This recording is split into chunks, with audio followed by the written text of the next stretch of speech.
Welcome to Real Clear Politics on SiriusXM's POTUS.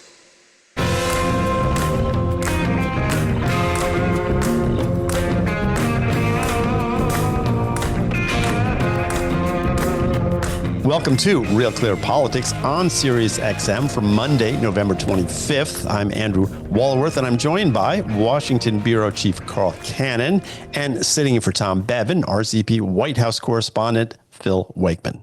So, gentlemen, the Trump transition is now almost 3 weeks old, and apparently most Americans like what they have seen so far, which is kind of surprising given some of the reporting we've seen.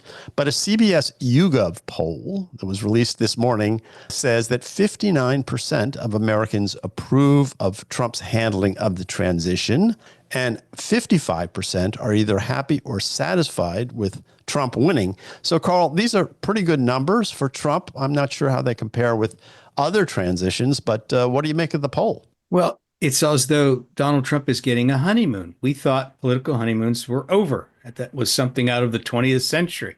This guy, so if 55% of the people are content with him being president, he only got 51% or less in the popular vote. So that means people voted against him. This would be independent voters, I suspect, or moderate Democrats. But they had questions about the Democratic Party. It's over. Their wife maybe didn't follow through on her sex strike threat or whatever. But they're saying, okay, I can live with this guy as president. That's the 55%. And that's what we used to see. It used to be higher than that. People accept the outcome of the election, and they're willing to give the new president the benefit of the doubt. So that's step one. Step two is in the CBS poll, the YouGov poll. That's the next step, and that's interesting because that's even more. 59% approve of the job he's doing compared to 41. So that means not only are they willing to give him the benefit of the doubt, so far they're not only not freaked out what they see, they kind of like it. And we could speculate. I'd be interested in your thoughts and Phil's. I'll throw a couple of possibilities out there very briefly. One is that he's filling his cabinet with women. And so if you voted for Kamala Harris because you thought it was time for women to have a more prominent, we never had a woman president. We've had women cabinet members. We never had a majority of the cabinet be women. So people are starting to think, well, maybe Trump's learned a lesson, or this looks good so far. And maybe some of the stuff is the bipartisan aspect of it. Remember Tulsi Gabbard? She was a Democratic congresswoman. Robert F. Kennedy Jr. comes from the greatest Democratic dynastic family in American history. So maybe they're thinking, yeah, you know what? I kind of like this so far. Let's see where it goes. Bill, what do you think? I think Cannon's onto something there in terms of what we see from the demographics of the cabinet room. But beyond that, Donald Trump ran a campaign that was supposed to be a referendum on the status quo. He wanted to shake things up, and he asked a simple question, which is, are you better now than you were 4 years ago? So it's unsurprising that when he brings in his people who are very much a rejection of the status quo, that voters would approve of that. And to Cannon's point, it's interesting then sort of the couple of percentage points extra who are approving of this transition than who actually voted for him. The other unrelated thing, though, just like as he was a candidate, as he is now a president-elect, a lot of this is entertaining. I know there's so much more to some of these nominees than just this, but a Fox News host running the Department of Defense, a wrestling executive over the Department of Education. I mean, what is this guy going to do next? And that's nothing to take away from, Pete Hegseth and Linda McMahon, who have so much more to their resumes, but it has been entertaining. What do you think, Andy? When you saw that 59% number, that must have jumped out at you. No, that's why I wanted to talk about it, because it kind of shocked me, especially, like I said, given the coverage of the cabinet choices. So I was sort of surprised by that. The other interesting thing about the poll was that the resistance seems a little more tempered than you might have expected, given what we were told about him being Hitler and all that sort of stuff. CBS poll said that 44% of Democrats say the election motivated them to oppose him. 10% said it motivated them to support him. 46% said no change. So the fact that 10% of Democrats are motivated to support him after his election, I found that stunning. On the cabinet choices, 44% said Marco Rubio was a good choice for the State Department. 47% say RFK was a good choice for HHS, which is just sort of the opposite of what you would have expected from. No, and we know that because we're in the establishment, that Marco Rubio was the much better pick, right? Of course. So we know that's what everyone in air quotes knows, right? Yeah. Right. And well, Andy, you said something that interests me. So these cabinet picks have gotten, in the legacy press and the big city newspapers you and I read, the Wall Street Journal, Washington Post, New York Times, really panned a lot of them. Not Rubio, but many of the others. And these numbers remind me yet again, too much of the public has tuned us out. And when I say us, I'm talking about, I grew up in the media.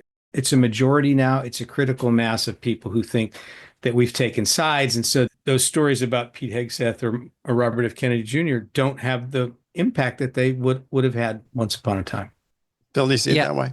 I think so. I mean, what after Matt Gaetz is going to sink the entire process? Certainly these nominees are controversial in their own right, and I think we're going to have a heck of a confirmation series here. It's going to be knockdown, drag out fight for some of these guys, but the media has not derailed anyone thus far. I think that's because voters have tuned this out. The other thing is, I think Democrats right now realize that there's no master plan. There's no elder statesman waiting in the wings to save them. As they're keeping an eye on these confirmations, they've also got to wonder what's next for them. How are they going to get out of the electoral wilderness? Yeah. Well, speaking of getting out of the electoral wilderness, there was this front page story on Real Clear this morning. It was an article by Alicia Finley in the Wall Street Journal. The headline was Gavin Newsom and the Democrats' Delusional Recovery. Basically saying that, and she uses sort of drinking as an analogy through this whole article. It's kind of interesting, but basically that he's dealing with this hangover by having a tequila sunrise.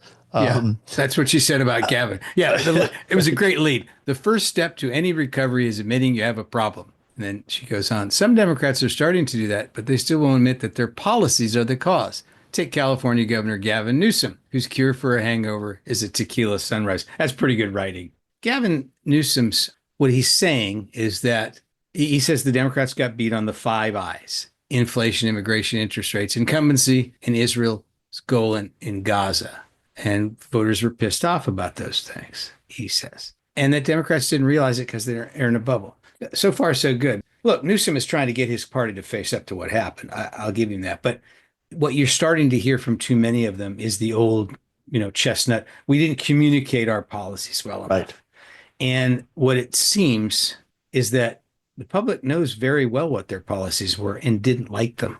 Yeah, right. This might be an aside, but the song that's been #1 on Billboard's Top 100 for 18 weeks running is a country rap song by an artist named Shabuzi, and it's called a bar song.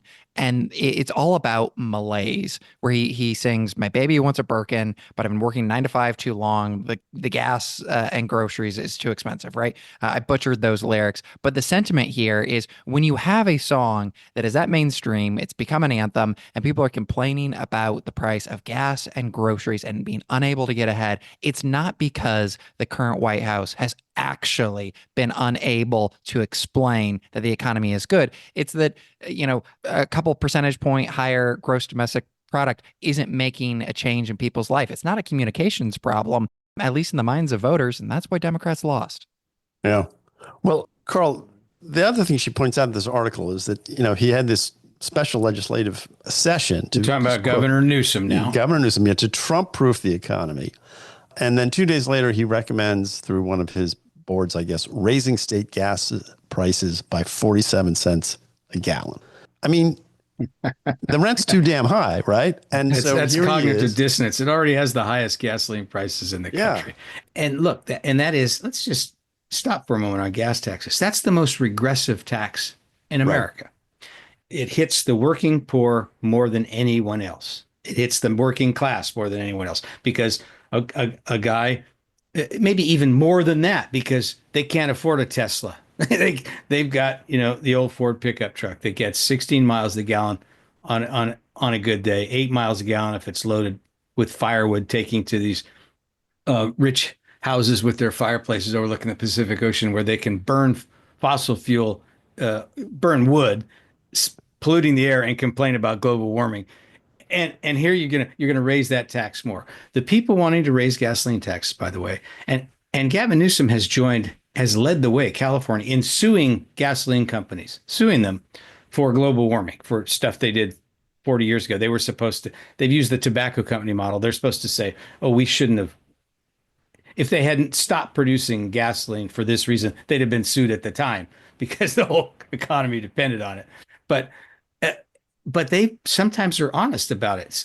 Some of the activists, yeah, we want to raise the price of gas so people will take subways and buses and bicycles and the like, and buy Teslas. But that's why you just lost an election, is because you didn't get a handle on inflation. And I've said this several times before on this show, but people don't memorize what I say. I don't even memorize what I say. But the Biden administration, I do. Okay. The Biden administration's response to inflation was A, to deny it was going on, B, to say it was going to be temporary, C, to say it wasn't that bad, D, to blame the Russians, E, to blame supply chains, and then F, to just start lying about it and say, no, inflation, we inherited inflation from Trump. I've noticed in the press since this election, there's a door number E, which is, oh, but this was a worldwide problem, inflation. That's true. It was a worldwide problem. The Democrats aren't exactly being blamed for causing it, although the Inflation Reduction Act certainly didn't help because it threw all this money into the economy. But they didn't deal with it well. And if you want to raise the gas tax by any amount right now, you're still not dealing with it well. Right. Well, Phil, another Democrat, the mayor of Denver, Mike Johnston, he said that he would resist moves to deport illegals in his city. This is another part of the resistance. And he said in one interview he would use police to do that, local police but he walked that back. But here's Rand Paul over the weekend talking about this situation on one of the Sunday shows. Now, I would say that the mayor of Denver, if he's going to resist federal law, which there's a long-standing history of the supremacy of federal law, if he's going to resist that, it will go all the way to the Supreme Court. And I would suspect that he would be removed from office. I don't know whether or not there'd be a criminal prosecution for someone resisting federal law, but he will lose. And people need to realize that what he is offering is a form of insurrection where the states resist the federal government. Insurrection? What do you think? I think that the, junior senator from Kentucky very much enjoyed calling a Democrat an insurrectionist for once, rather than having that charge leveled against him. But look, Republicans are not afraid of the immigration issue right now. They're looking at these polling numbers. They realize that they're going to have, a big fight on their hands. But as of right now, on the legal front, Republicans are right. And in this case, the Denver mayor was wrong. And that's why he walked it back. Certainly, they have the facts on their side. We'll see if public opinion stays with them. But this is something that I think a lot of these other mayors of sanctuary cities are following very closely. Yeah. Well, Carl, just because the CBS YouGov poll we were talking about before asked that question, 57% of Americans approve of deporting all illegal immigrants, 43% oppose. Yeah, and what they're and just to remind our listeners, what the nascent, still forming Trump administration to be is talking about is first of all deporting illegals with criminal records. Right. And when this was pointed out to Mike Johnson, he kind of walked back that old Tiananmen Square comment. He initially said, "Well, 50,000 Denverites resisting, like what?" Right.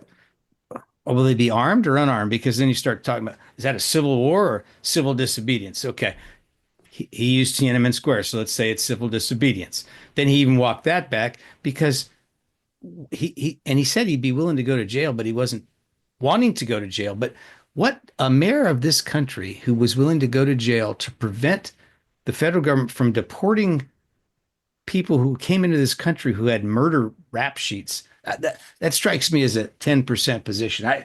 That's not a re-election position. And so the Mayor Johnson walked that back too. And he said, well, wait a minute. Let's be clear. If a violent criminal is committing serious crimes like murder or rape in Denver, you should be prosecuted to the fullest extent of the law. So he said that if you commit a murder, you have to commit it in his town. Then he'll allow you to be prosecuted and deported. That's really big of him. Right. All right. Well, we're going to have to take a break, guys. We'll be back in a second. You're listening to Real Clear Politics on Sirius XM. I'm Andrew Walworth. I've got with me Phil Wegmann and Carl Cannon. Don't go away. We'll be back after this. This is Real Clear Politics with Andrew Walworth on SiriusXM. Covering the news fairly and honestly. You're listening to Real Clear Politics on SiriusXM's POTUS, Channel 124.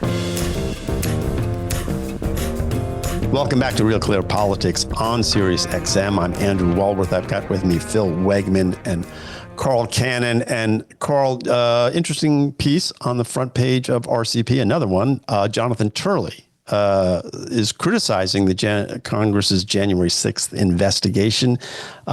He cites a Washington Post University of Maryland poll that says 43% of Americans think, quote, too much is being made of January 6th.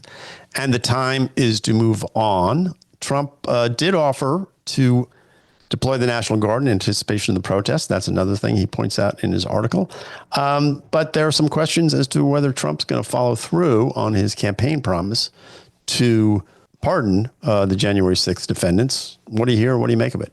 Well, I'm a fan of Jonathan Turley's work. He's a very rigorous thinker and honest. He's not a conservative. He gets portrayed that way. Grew up as a liberal Democrat in Chicago. But what he's writing about, he's citing polls that show, as you said, Americans want to move on and that, this thing has lasted the whole time, Biden's entire presidency. His Justice Department has been prosecuting these people. And I think people are tired of it. But a poll, a public opinion poll, is not really the standard we should be using in this country to define what is a federal crime. And the Justice Department, these judges, some of these judges were openly hostile to Trump, here in Washington especially. Some of them weren't. And we don't want to lump them all in one basket because some of these people were plotting to overthrow the government. Some of them threatened to hang Mike Pence and hurt and Nancy Pelosi and deface the Capitol. Some of them, charged at police officers with flagpoles as lances. Others, once the barriers were down, kind of wandered through and saw the sights. It seems that the prosecution was heavy-handed, but I'm told that the Justice Department was all along differentiating between these defendants. And I don't think we should gloss over what happened. And I'll tell you why. We have learned recently, in the last 2 weeks, from the Democrats, a lesson that we should not take for granted. And that's how you gracefully lose an election. It's not a small thing. And I think you can't have Trump is not vindicated because he won this time. He accepts elections he wins and he doesn't accept ones he loses. I'm sorry, that's not a sustainable position for a democracy. And so I would hope that Trump would temper mercy to these people. I my views. I think he should also pardon Hunter Biden if his father doesn't. I think it is time to turn the page. But it's not time to say that what Trump did in not accepting results of the election was okay. I don't think it is okay. So, Phil, what is the view right now within Trump world of the January 6th pardons? We're going to find out very soon if Donald Trump was just talking in a superlative manner where he said, we're going to pardon all of the January 6th defendants, or if he's actually going to direct his people once they're in the Department of Justice to take a closer look and say, all right, was there anyone who got caught up in things and, maybe they're guilty of a misdemeanor, but the judge threw the book at them? And then who is actually a bad apple here? I would not be surprised if once, he's in government, there's a prudential question here, but, that's going to begin with Pam Bondi. If she is confirmed as his attorney general, we don't quite know what her opinion is just yet. One thing, though, that I think she will learn very quickly is what Donald Trump's view is on the unitary executive. He wants something to happen. She's part of the executive branch. He expects her to put it into action. We saw a number of cabinet officials last time around try to go their own way, and that did not end up very well for them. They were summarily fired. Yeah. Well, Politico had this piece about Pam Bondi on this issue. And this is what they said in part. They said, Pam Bondi is a blank slate and among the Trump supporters most invested in his vow to upend the massive prosecution of those who breached the Capitol in his name. Bondi's silence is prompting questions about whether she will be the reliable ally on January 6th that Matt Gaetz seemed poised to be. So there is a question right now. I guess she doesn't have really a record on this. She's got a record on a lot of other things, but on this, she doesn't. What she has a record of doing is following the law in Florida. She's very conservative, but during the pandemic, she backed the governor of that state. And he, we don't know what kind of AG she's going to be, but we know what kind, and it's unfair to judge people. My pet peeve is people who would criticize Al Gore. He would have been a bad president. Well, he never got to be president. He wanted to be president really bad, and he won the popular vote. So shouldn't sit here and say Matt Gaetz would have been a terrible choice. I have no idea. Maybe he'd risen to the occasion. But this one has a track record, and this idea that his cabinet officials should be loyal to his agenda. They should be in sync with what the president-elect has said he wants to do.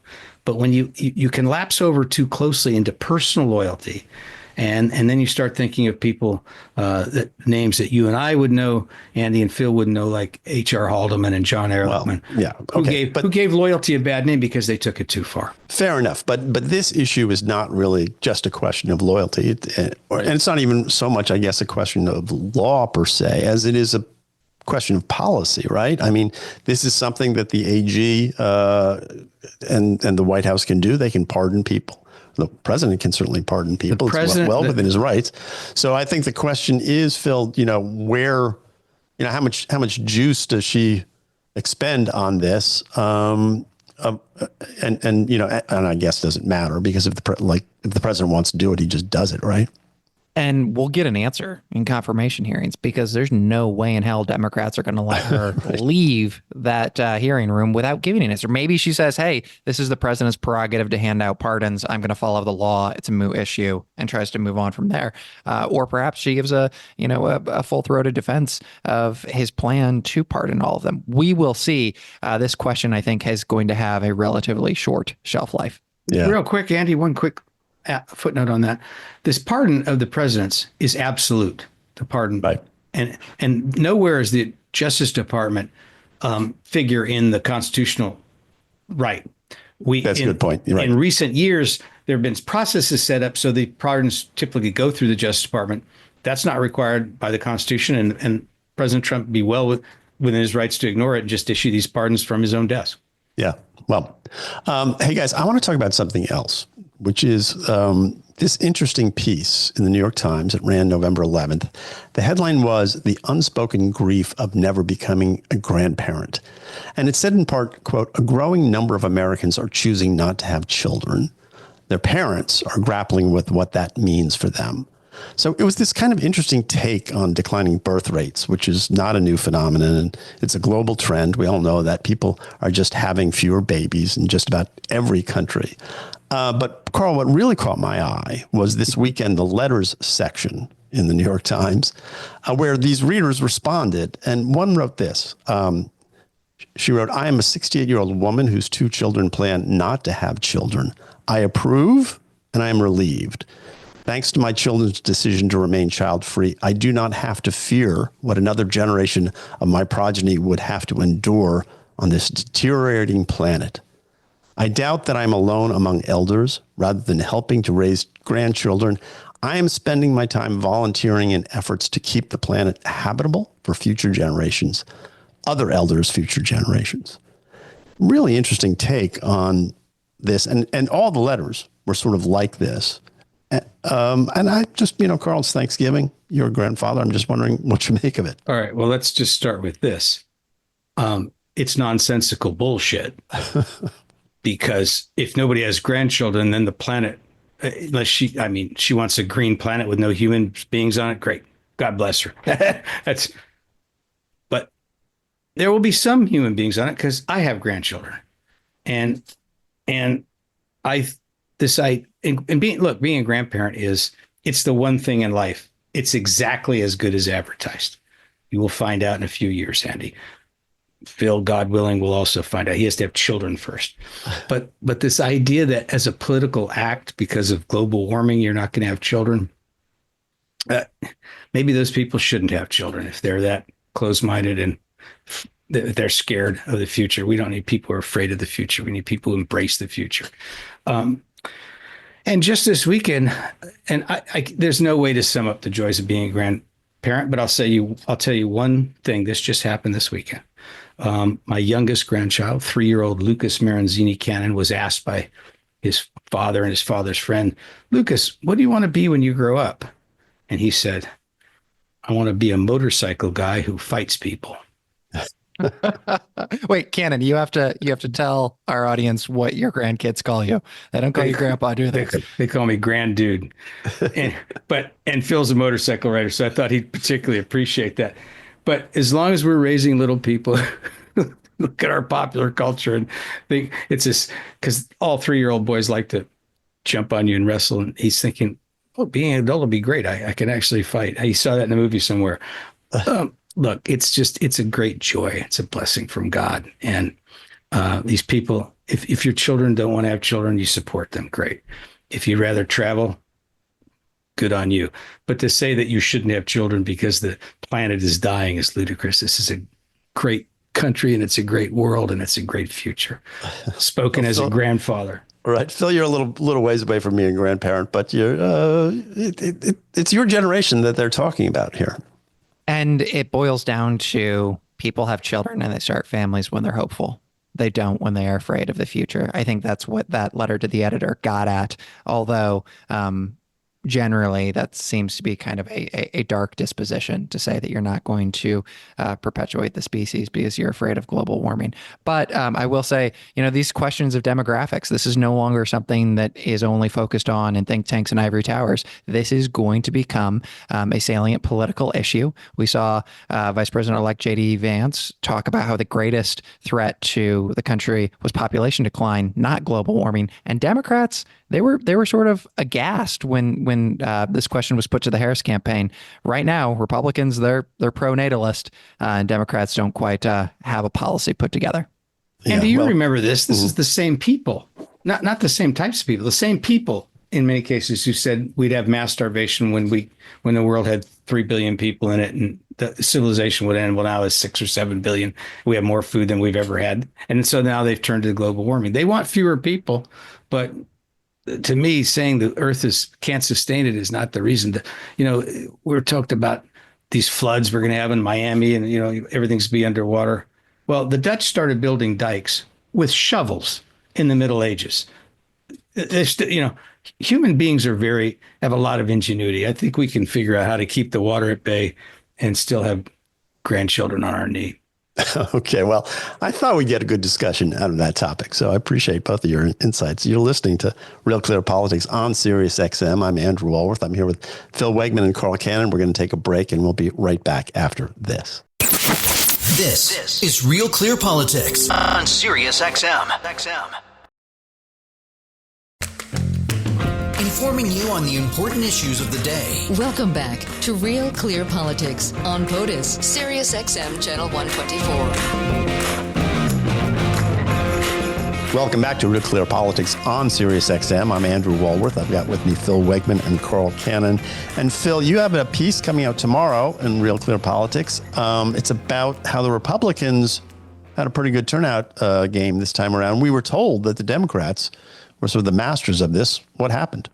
What happened is that Republicans learned to love the absentee ballot and early voting. And the Republicans that I spoke to in the Trump campaign, as well as some of these grassroots armies that assembled to deliver the former president into the Oval Office again, they played the Democratic playbook against their opponents. And they see one particular development earlier this year as being key to that. That is the FEC allowing campaigns to coordinate with outside groups. And they thank one person in particular, Democratic super lawyer Mark Elias, who really pushed the FEC to make this decision because he thought that it was going to help Democrats. In the end, it might have delivered the White House to Republicans.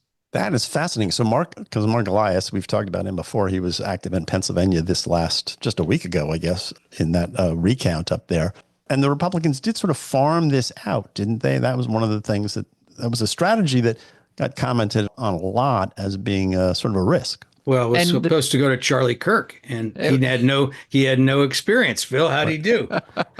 Well, so it's a bit of a misnomer that the Trump campaign farmed this out or outsourced it. They had their own platoons that they called Trump 47 that were knocking on doors. But because of this FEC decision, they were able to coordinate with Charlie Kirk of Turning Point USA. They were able to coordinate with American Majority Action, with Elon Musk's group, America PAC. And basically what they did is they went everywhere. No door was too far for them to knock on. It was this massive sort of machine, but also a school of fish operating independently, but somehow together. And they went everywhere in search of what Tim Saylor, the main data consultant of the Trump campaign, told me was this idea that Trump was going to be the president for the forgotten men and women of America. And the job of the campaign and all of these outside groups was to go find them. And, by throwing everything at the wall, they were successful. Now, the question is, after they got these low propensity voters into the polls, voters who often were just coming there for Donald Trump, when he's not on the ballot in 2026, and then when there's a different Republican champion, how do you keep them together? And we're already seeing some sort of, punches being thrown, if you will, between some of these groups who are claiming credit and others who are saying, wait a minute, we did all of the work. Well, but the first thing that had to happen, and Andy and Phil writes about this in the story, because remember, Trump had gone around saying, really just criticizing early voting and, basically made it sound un-American and discouraged people from doing it. He discouraged himself right out of having he discouraged Georgia out of having 2 Republican senators. But they had to change his mind. And Phil's story goes into, they had to get him on board. He had to say the magic words. Right. Absolutely. And just to boil it down, 2 people are important here. James Blair, who is the political director for the Trump campaign, and Susie Wiles, the incoming White House chief of staff. Why are they significant? Because they are Florida natives, where the Florida GOP has really turned this into a way to deliver permanent majorities. Their argument to Trump with data and very sophisticated simulations was, you can win this way. And they made these presentations to him, but the argument that won out, that carried the day and changed his mind, thus such that he would bless the mail-in ballot, was, Mr. President, people are excited to vote for you. They want to do it early. He gave the green light, and that was significant. The perfect appeal to Donald Trump. They love you so much, sir, they cannot wait. I've got about a minute left here, Phil. What about the Democrats, though? Because they, like I said at the beginning, they're the people who are supposed to have the best turnout game, and they were counting on that up until the very end, weren't they? Yeah, you want to talk about community organizers. It's Democrats who are very good in this space. Instead, what you saw is Republicans got serious after 2022 when the red wave fizzled. And they were asking themselves, how is it that we lost? We were supposed to have a good year. So they looked at what Democrats were doing. They got over their aversion to early voting, and they cleaned up. And I've got to tell you, this story is full of a lot of colorful characters. These aren't the politicos that you would see in Andy Sorkin's West Wing. Instead, this is sort of the traveling circus, people who are over-caffeinated, overworked, doing politics at county fairs, on your front doorstep. I even talked to one gentleman who went and courted the Amish vote in Pennsylvania. So there's a lot to be learned, I think, from how Republicans pulled this off and beat Democrats at their own game. Fascinating stuff. You can see Phil's story tomorrow in Real Clear Politics. You've been listening to Real Clear Politics on SiriusXM. I'm Andrew Walworth. I've had Phil Wegmann with me, Carl Cannon. We're going to take a break, and when we come back, I'm going to talk to someone who's going to give you some advice on how to talk about politics around the Thanksgiving table. So don't go away. We'll be back after this. It's real, it's clear, and it's on POTUS. It's Real Clear Politics. SiriusXM 124. Informed viewpoints spanning the ideological spectrum. You're listening to Real Clear Politics on POTUS, SiriusXM Channel 124. Welcome back to Real Clear Politics on Sirius XM. I'm Andrew Walworth, and with Thanksgiving right around the corner, we thought it was a good time to take a moment and think about how to talk politics around the dinner table, or even worse, at the family flag football game. And here to give us a few pointers is Lura Forcum. She is the president of the Independent Center, which researches independent voters, and she is a PhD in psychology. So, Lura, welcome to the program. Hi, thanks for having me. Well, so the number one advice I always think of about politics at Thanksgiving is what Nancy Reagan said about drugs: just say no. But that may not always be possible. So tell us what your advice is. Right. So if you would like to have a conversation instead of an argument, these are my suggestions, which come from the research literature and psychology and counseling, all kinds of places. And also from my personal experience, because who hasn't accidentally argued about politics in the middle of Thanksgiving dinner? You know, I think it's important that we're able to talk about these things, and that if our only answer is to avoid them, that's not great for us as a country or as family and friends who are connected. So the first piece of advice that I have is that you should just let go of the hope that you can change somebody's mind. People have opinions that are based in a lot of complicated factors, and presenting them with new information actually doesn't change their minds. In fact, there's research from psychology that shows when you give people contrary information about religious beliefs or even conspiracy theories, they actually double down on the original belief. So you really can't just give somebody some information that's going to change their mind. And if you can have a conversation that is meant to be connecting and understanding, that's really the best outcome you can hope for. And it kind of saves you from feeling like, well, if I just said the right thing or had the right data point, that would change things. That's not really how people form opinions, as it turns out. Yeah, you know what I found, and this is also from doing this radio show for almost a year now, I find that what people really want to do is tell you what they think. So I'm always, or not always, but I'm often asked, you know, what about this, Andy? What about that? You seem to really know politics because you talk about it so much. And what I find is I say, well, what do you think? And that gets them going. And really, once they get it out, whatever they think, then you can sort of respond and, you know, and decide, you know, how you want to respond. So I always think that listening is sort of the most important thing you could do when it comes to talking politics anywhere, but especially at Thanksgiving. This is a particularly fraught time, though, I guess, with the election just passed. And I'm sure in most families, you know, you've heard these stories about families that have sort of broken up and people are not talking to one another because one side, you know, one voted for Trump and one voted for Harris. Any advice for people who are sort of facing that kind of a split within their family? Yeah, I have two thoughts for you, actually. So I agree. It's really tragic if you are losing social connection and relationships with people over politics.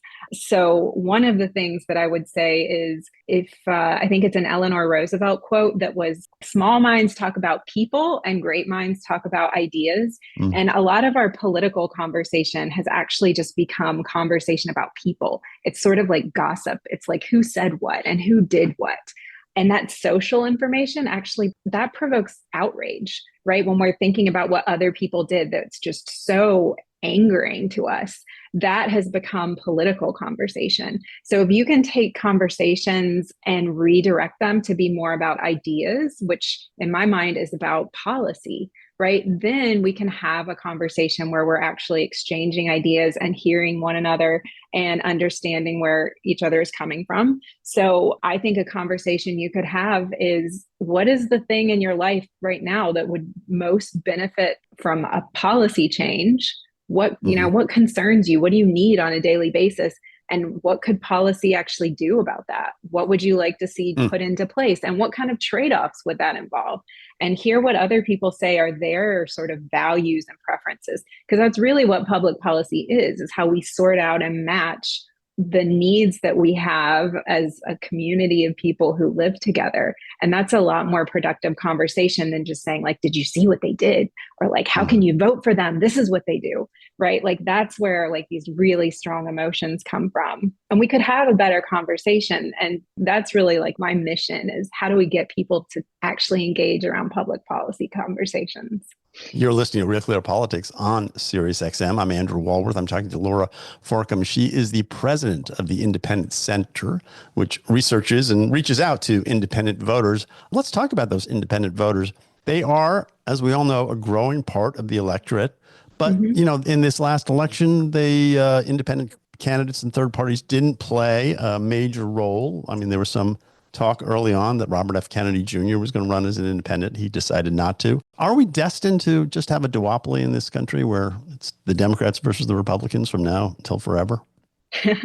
Definitely not. So even though third-party candidates didn't have a lot of success in this last election, we saw a lot of self-identified independent voters tell exit pollsters like, hey, this is how I voted and this is how I'm looking at politics. So Edison Research, their final numbers were that 34% of people in exit polling identified themselves as independents. So you can contrast that with 35% self-identifying as Republicans and 31% self-identifying as Democrats. So, you know, they showed up. I think it's a growing number of voters, especially younger voters. So the younger generations, Gen Z and millennials, are the ones that are most likely to say that they are independents. And so what they're telling us is like they don't feel represented or heard by either one of these parties. And how I look at their behavior is these are swing voters. These are split ticket voters. And just because they don't have a third party candidate to support doesn't mean that they're not a cohesive group of people who I would say what they really want to see is effective and responsive government. They're not party loyalists, right? Like they're not signing on to the entire slate of policies from Republicans or Democrats. They're picking and choosing and saying, this makes sense to me, this makes sense to me, or like neither of you guys make sense to me. And so I see a big trend headed this way with younger generation voters.